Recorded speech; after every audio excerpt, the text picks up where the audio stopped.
תלמידים יקרים, תלמידות יקרות, חנוכה שמח, איזה אור, איזו שמחה. ברוך השם, יש לנו 8 ימים בשנה שבו אנחנו יכולים ללקט נר ועוד נר, אור ועוד אור, להאיר את החושך. ילדים יקרים, אני רוצה לברך אתכם. תדעו לכם, הימים האלה, הימים הכי קצרים בשנה, הכי חשוכים בשנה. אני רוצה לברך אתכם שאתם תקבלו אור לכל השנה כולו, שנזכה למלא את עצמנו באור, שנוכל גם להאיר בעזרת השם. יש לי בשבילכם היום שאלה שהיא קצת קשורה גם לנר השלישי בחוברת שהוצאנו לכם, על המכבים. שימו לב לשאלה הבאה. לפני הקרב השני של המכבים ביוונים, כשראו לוחמי ישראל את הצבא היווני האדיר, הם נבהלו מאוד.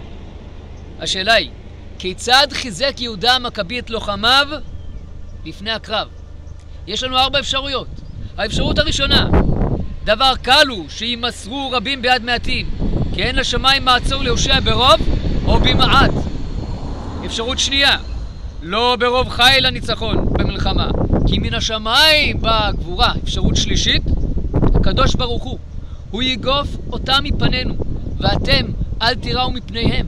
אפשרות רביעית, כל התשובות נכונות. ילדים חביבים, נמשיך בדרכו של יהודה המכבי ומתתיהו אביו. נמשיך בדרכם של המכבים הקדושים להאיר את העולם כולו באור אינסוף, לגרש את החושך. לעולם לא נשכוח את זה. זה תפקידנו, לגרש את החושך ולהאיר את האור. חנוכה שמח.